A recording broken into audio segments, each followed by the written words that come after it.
We always buy liabilities and think they are assets. बहुत ही famous dialogue है rich dad poor dad book से, और आप भी शायद यही गलती करते आ रहे हो अपने लाइफ में, क्योंकि आपको एसेट्स एंड लाइबिलिटीज के बीच का डिफरेंस नहीं पता। तो इस वीडियो में ना ही सिर्फ हम लोग एसेट्स एंड लाइबिलिटीज के बीच के डिफरेंस को जानेंगे, बट कैसे आप अपने लाइफ में बेस्ट एसेट्स को इंक्लूड करोगे और वर्स्ट लाइबिलिटीज को दूर करोगे वो भी सीखेंगे। तो गाइस चलिए शुरू करते हैं।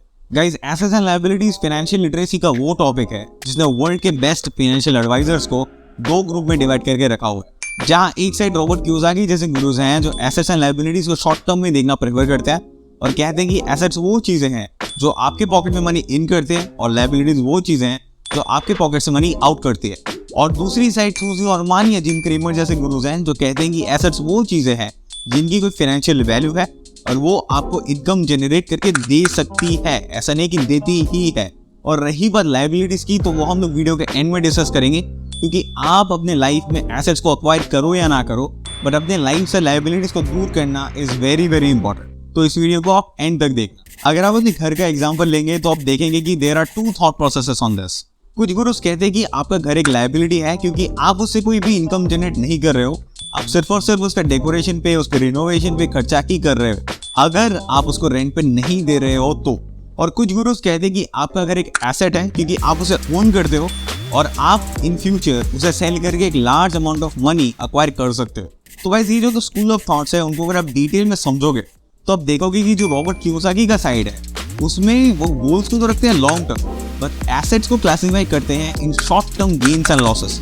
जैसे कि वो म्यूचुअल फंड को भी कंसिडर करते हैं एज अ लाइबिलिटी, क्योंकि म्यूचुअल फंड पे आप पैसे देते ही जा रहे हो every single month, but return आपको मिलता है सालों के बाद, और वो भी बहुत ही कम, जहां आपको बहुत ज्यादा एक्चुअली मिलना चाहिए।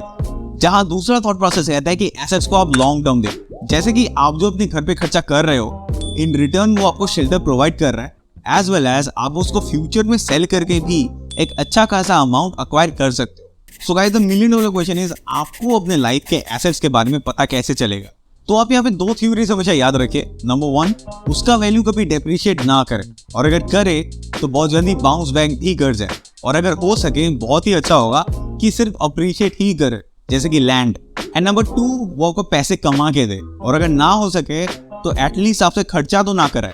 और जब ये दोनों कंडीशन सेटिस्फाई हो जाएंगे then you can consider it as an asset. तो सपोज कीजिए कि आपने किसी न्यू सॉफ्टवेयर कंपनी पे इन्वेस्ट किया, तो उस सॉफ्टवेयर के सेल से एवरी सिंगल मंथ आपको प्रॉफिट जनरेट हो रहा है, एज वेल एज आपको उस पर कोई नया खर्चा भी नहीं करना पड़ रहा, then you can consider this as an asset. Guys, मैंने किसी हिंदू ग्रंथ में इसे पढ़ा था, बट उसका डेफिनेशन जो है वो कुछ इस तरीके से कि गाइस, ऋण यानी कि डेट, रोग यानी कि बीमारी, सांप, आग और शत्रु, इनसे जितना हो सके दूर ही रहना चाहिए, क्योंकि इन फ्यूचर ये आपको प्रॉब्लम में डालेगी ही डालेंगी। तो गाइस, लाइबिलिटीज को भी अपने लाइफ से दूर करने के लिए सबसे पहले आपको लाइबिलिटीज को समझना पड़ेगा। तो इन सिंपल टर्म्स, लाइबिलिटीज वो चीजें हैं जो आपके पॉकेट से मनी आउट कर दिया है without giving you any financial gain.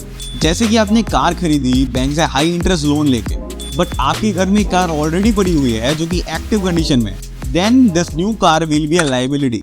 तो गाइस, एसेट्स को लेके इन गुरुज के बीच कितना भी कॉन्ट्रडिक्शन क्यों ना रहे, बट लाइबिलिटीज को सभी अपने लाइफ से दूर करने को ही कहते हैं, और सभी वेरियस मेथड शेयर करते हैं कि कैसे आप ही लाइबिलिटीज को अपने लाइफ से दूर कर सकते हो। जैसे डेव रैमसे सजेस्ट करते हैं कि सबसे पहले आप अपने लाइफ के छोटे से लाइबिलिटी से स्टार्ट करो और फिर उससे बड़े लाइबिलिटी पे जाओ और उसे दूर करो। ऐसे करते करते आपके अंदर एक इनर्शिया डेवलप होगा और आप बड़े से बड़े लाइबिलिटीज को भी दूर कर सकते हो, और इस मेथड को कहते हैं डेट स्नोबॉल मेथड। या सूजी ऑर्मान कहते हैं कि आप सबसे पहले हाईएस्ट इंटरेस्ट डेट को रिमूव करो, क्योंकि वो आपको बहुत ज्यादा फाइनेंशियल लॉस में ले जाएगा, जैसे कि क्रेडिट कार्ड बिल्स।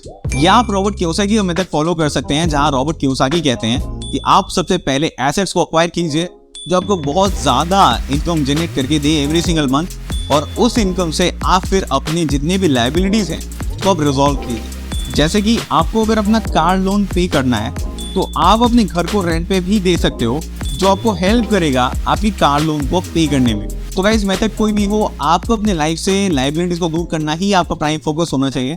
तो guys, that's all for assets and liabilities. But क्या आपको ऐसे ही एक और important concept of inflation and deflation के बारे में पता है, जो आपके बिना कुछ किए आपके बैंक अकाउंट से आपके मनी की वैल्यू को इंक्रीज या डिक्रीज कर सकता है?